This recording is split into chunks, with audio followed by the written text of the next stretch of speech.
title of this mini podcast is Paying for Mistakes. The Grasshopper channeled Captain Obvious one night when he said, "Not paying for a mistake makes it more likely to happen again."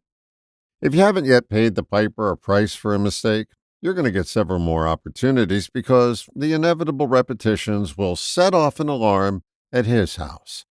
If you've skated by unscathed up to this point, don't be doing as my mother used to say, a fan dance, because the music will run out and there won't be a chair left for you. The ideal remedy for avoiding future mistakes is to notice them before they happen again. That rarely happens. We usually aren't aware until the mistake has happened again.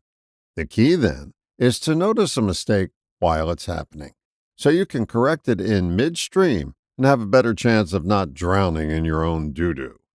Paying in this context is paying attention.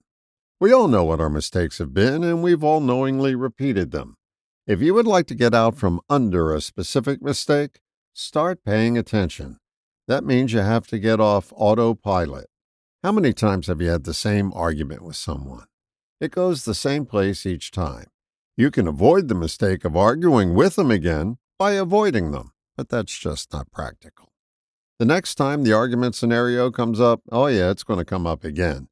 Pay attention to how you're about to automatically react, and just wait till that reaction passes by, and select a different response.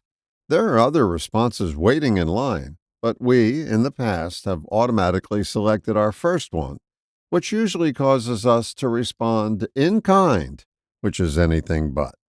Start paying attention to how you respond. You have no say in what another person is going to say or do, but you have the ability to notice what's about to come out of you. Just noticing yourself about to go into reaction mode is often enough of a wedge to keep you from making a familiar mistake. Noticing will trigger an assortment of other responses, just waiting for their chance to come out and play, keeping the piper and his collection agency looking elsewhere for mistakes that pay. All the best, John.